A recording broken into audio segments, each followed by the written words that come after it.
Breaking news. Where do we go from here?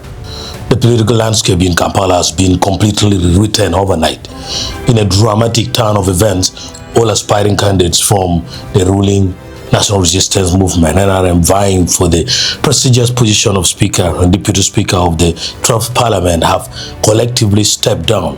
The massive wave of withdrawals leaves the path entirely clear for Oboth, the Member of Parliament for West Budama Central, and Thomas Tayebwa, the MP for Ruinde North in Mitoma, an outgoing Deputy Speaker, to take absolute control of the Legislative House. To keen political observers, this sweeping consensus is no longer surprise. Chief of Defense Forces and leader of the Patriotic League of Uganda, General Muhoozi earlier endorsed them publicly. For weeks, political commentators have debated the weight of the first son's pronouncements. Tonight, the debate is officially over.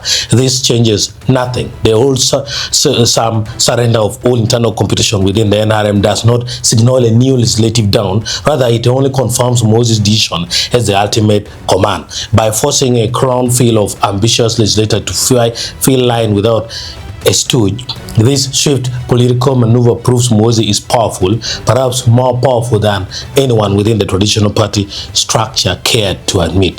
The sudden institutional alignment demonstrates an undeniable shift in the national power balance, showing that executive and military preferences now openly dictate parliamentary leadership.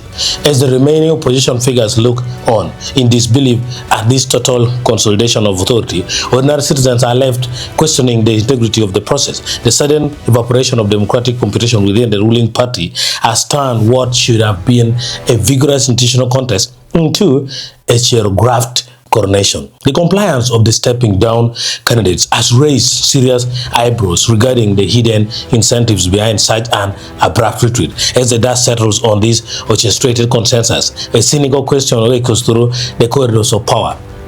Did they just go for the caucus to get some money?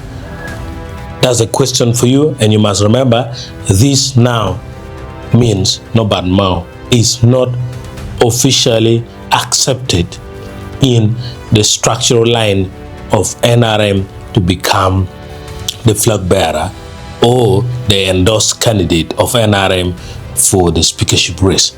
Let's wait if there will be twist or not.